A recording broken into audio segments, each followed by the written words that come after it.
This is what analysis paralysis looks like. Hunched over at a desk and spending hours, days, weeks, and months searching through an endless amount of data just to find yourself still unable to decide which product you're going to sell. But with the right help, you can stop overanalyzing and pick that winning product. Over the past 5 years, I've been selling on Amazon and doing my best to perfect my product research technique. Today, I want to share with you 10 tips that I've learned over this period of time by practicing product research on Amazon. So the following tips are in no particular order, but I did place my favorite tip near the end, so make sure you don't miss that. Tip number 1 is often overlooked, and that is do not skip product research. When I first got started, I chose to skip the product research step, and that's the main reason why I lost $3,000 in a matter of months. Unfortunately, there was an overwhelming amount of competition in the niche that I chose to sell in, and if I took a few seconds to research the niche beforehand, I would have caught this and avoided this costly mistake. This doesn't just apply to new products, by the way. Anytime a retailer like Target is about to launch a series of products or deciding whether or not to discontinue an item, they're going to study consumer and market trends to make that decision. So if large retailers are doing this like Target, then us as third-party Amazon sellers, we probably should be doing it too. Next tip, the brand of product research software doesn't matter.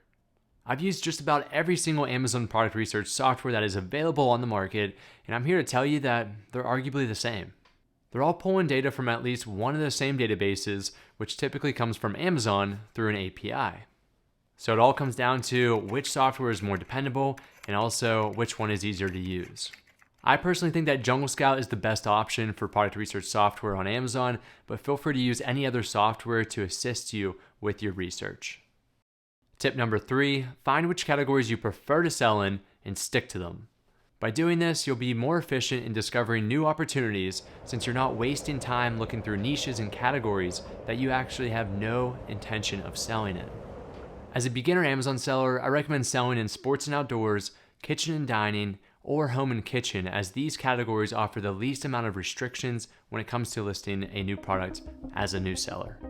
This next tip may be the most useful, and that's if I had to pick one metric to study over all others, that would be these search volume trends.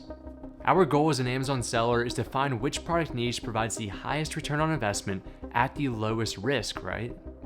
To lower our risk and increase our return means that we should look for products that are increasing in demand. The 1-year and 2-year search volume charts will show you trends on how demand is changing over time and ultimately if it's a risky opportunity or not.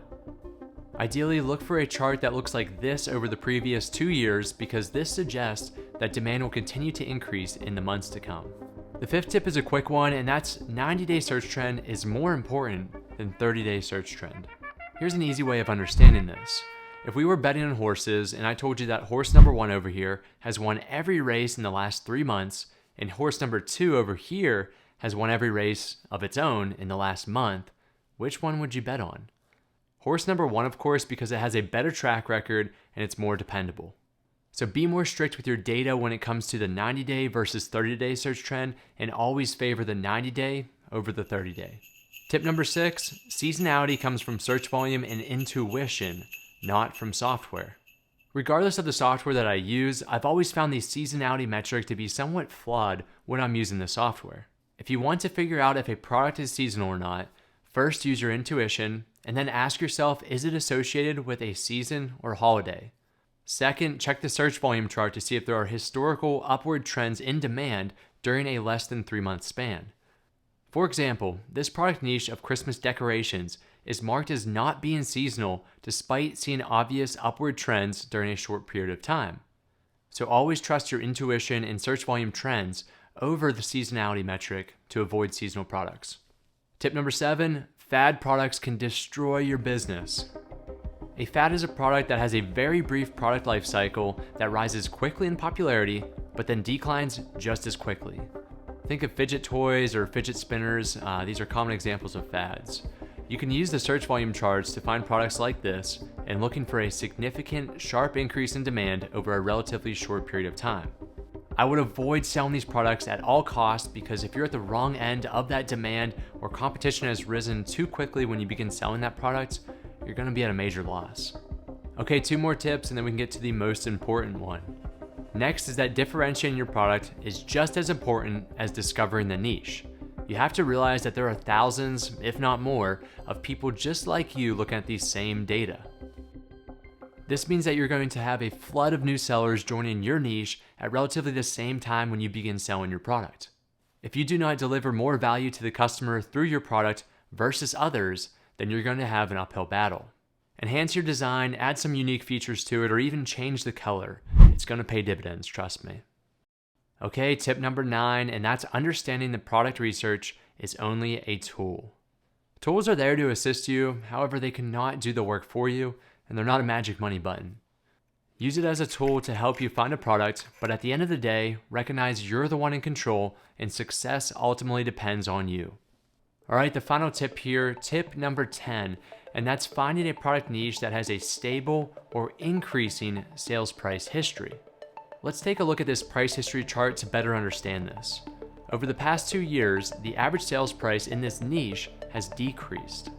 This typically means that competition has risen over this period of time, demand for the product has decreased over the period of time, or it's a combination of both of these. So that's not good, right? Now, if you come across a niche with an increasing sales history, then it suggests the opposite. Competition isn't strong enough to drive prices down, and there's continued demand for this product to purchase it at higher prices. This is by far one of the most underappreciated metrics that we can take a look at, and it's why it's my most important tip. If you enjoyed this video, then I know you're going to love the video that's in the end screen now, which is on the strangest but most accurate product research strategy that I know, and I've actually used this technique to find one of my most recent products that became the #1 new release in golf towels.